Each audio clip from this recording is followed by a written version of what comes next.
రాజకీయాల కంటే మతపోరు ఎక్కువ, దానిపైన భారత్లో ఘర్షణలు, లోక్సభ ఎన్నికలు పారదర్శకంగా జరగలేదు, రాహుల్ గాంధీ వ్యాఖ్యలు అంటూ ఒకరు చూస్తాను. సో ఇక్కడ అంటే రాహుల్ గాంధీ గారి స్టేట్మెంటు నేనైతే యాక్సెప్ట్ చేయను, సపోర్ట్ చేయను. ఇలా క్లియర్గా మతపోరే ఎక్కువ అని అంటారు. మతపోరుకు కారణం ఎవరు? మతపోరుకు కారణం ఎవరు? ఓవైసీలు కాదా? మీ స్వార్థ రాజకీయాల కోసం మీరు పెడుతున్నటువంటి, అంటే ఒక వర్గానికి ఒక మతానికి మీరు ఎక్కువ ప్రిఫరెన్స్ ఇచ్చి అసలు ఇక్కడ ఉన్నటువంటి మెజారిటీ మతానికి మీరు మాత్రం ఎలాంటి ప్రిఫరెన్స్ ఇవ్వలేదు.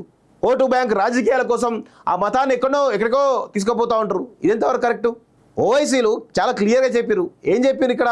ఓవైసీలు చాలా క్లియర్గా మేము అంటే మన హిందూ మతానికి సంబంధించినటువంటి దేవుళ్ళ గురించి ఇష్టం వచ్చినట్టు మాట్లాడినప్పుడు కనీసం చర్యలు లేవు. వాళ్ళు ఇష్టారీతిలో రెచ్చిపోతూ ఉన్నారు.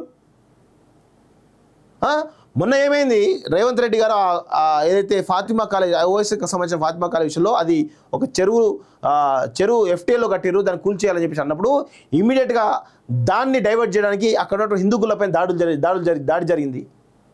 మరి దాని గురించి ఏమంటారు? ఇలాంటి ఘటనలు చాలా లేవా? ఒక మత ప్రయోజనాల కోసం ఇంకో మతాన్ని మొత్తం కూడా కించపరుస్తూ ఉన్నారు కదా, డివైడ్ చేస్తూ ఉన్నారు కదా. ఇది ఎక్కడ న్యాయం? మీరు మాట్లాడుతూ ఉంటే మరి నవ్వొస్తూ ఉంది. ఇది కరెక్ట్ కాదు కదా.